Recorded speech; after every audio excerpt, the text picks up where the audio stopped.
Salut, c'est Nico. Aujourd'hui, je vais t'apprendre 3 astuces pour faire passer tes photos au niveau supérieur.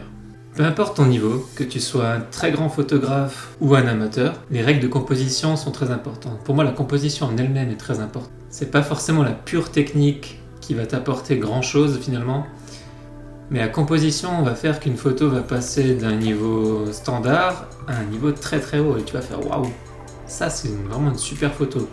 Qu'est-ce qui fait que dans l'esprit des gens ou dans le regard des gens, quand tu vas lire une photo, regarder une photo, tu vas faire waouh, ça c'est vraiment une super photo. C'est la composition tout simplement. J'en ai déjà parlé dans ma vidéo précédente, mais aujourd'hui je te donne 3 petites astuces pour vraiment faire décoller le truc. La première astuce que je vais te donner, c'est de jouer avec les perspectives. Les perspectives, c'est quoi? C'est quand on va être en plongée. Donc, on se met en haut, en hauteur, et on va prendre vers le bas notre photo. En contre-plongée, donc là on va être au sol et on va prendre vers le haut. Se baisser pendant la fête des lanternes à Chiang Mai pour montrer ce ciel étoilé de lanternes. Prendre de la hauteur pour que ces mariés paraissent comme des pions sur un échiquier. Apporter un contexte à cette photo d'un temple en se mettant au sol pour rendre les Bouddhas impressionnants. Faire un cœur en contre-plongée sur le ventre de la femme enceinte grâce aux ombres. Ajouter du contexte en se baissant permet de mettre en valeur cette vendeuse de fruits dans la rue. Grimper tout en haut de ce trou creusé dans la roche et s'y sentir tout petit. Insérer le bouquet et l'arche très bien décorée simplement en se baissant. Ou encore changer de perspective pour capturer cet escalier infini qui a inspiré J.K. Rowling pour Harry Potter. C'est des petites techniques qui font que jouer avec les perspectives peut apporter vraiment un côté waouh à une photo. Et c'est ce qu'on recherche dans une photo. Quand on a envie de se dire que cette photo, elle est belle. Pourquoi elle est belle? C'est parce que la composition a été travaillée.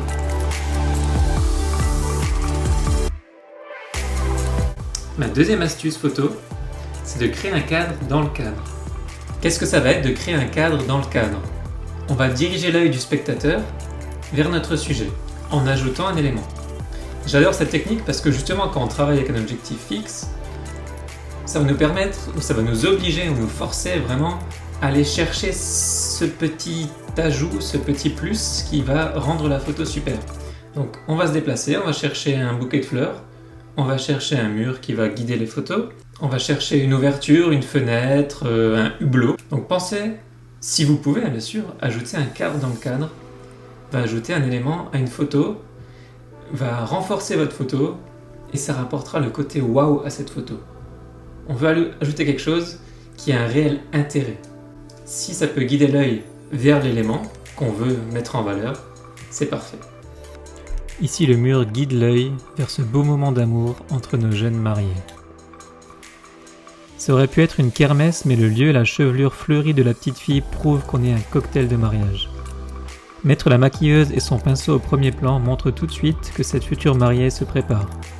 J'ai intégré l'épaule et un bout du voile de la mariée au premier plan et son reflet montre qu'elle met ses bijoux. Le voile de la mariée est un super accessoire pour ajouter un cadre dans la photo.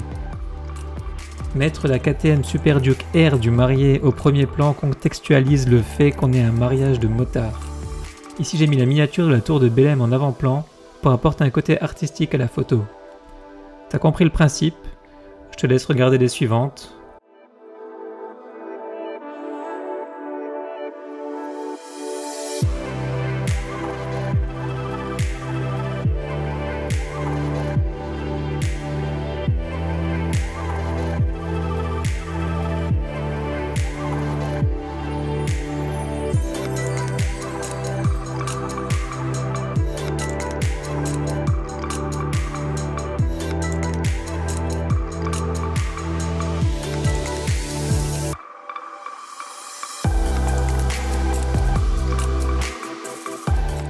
Ma troisième astuce pour améliorer ta composition et créer des photos avec un effet waouh, ça va être les reflets.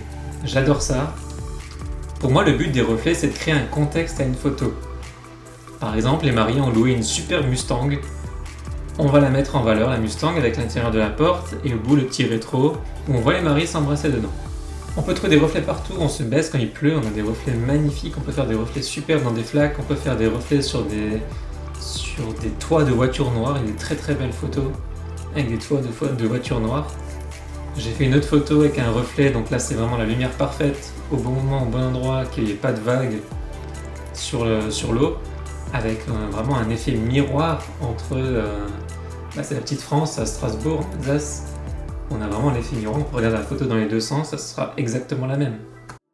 Cette photo reflète une plage à Koh Chang en Thaïlande avec la fameuse balançoire dans mes lunettes. Ici, pour contextualiser ce mariage, en plus du reflet dans le rétro, j'ai ajouté la signe Ferrari. J'utilise beaucoup les reflets pendant les préparatifs de la mariée. On est toujours sur la Super Duke R avec le reflet des mariés dans le rétro. On sait vraiment là qu'on est un mariage de motard. Ici, tu as deviné, on est sur un mariage de pompiers, ça se voit tout de suite, pas besoin d'explication. Et la dernière est plus artistique, mais on aperçoit le fameux tramway jaune si caractéristique de Lisbonne. En attendant, si tu veux d'autres conseils pour te former sur la composition photo et prendre des photos comme un pro, tu peux toujours télécharger mon e-book gratuit qui se trouve également dans la description ou en haut dans la miniature de ma chaîne. À vendredi prochain pour une nouvelle vidéo. Ciao ciao!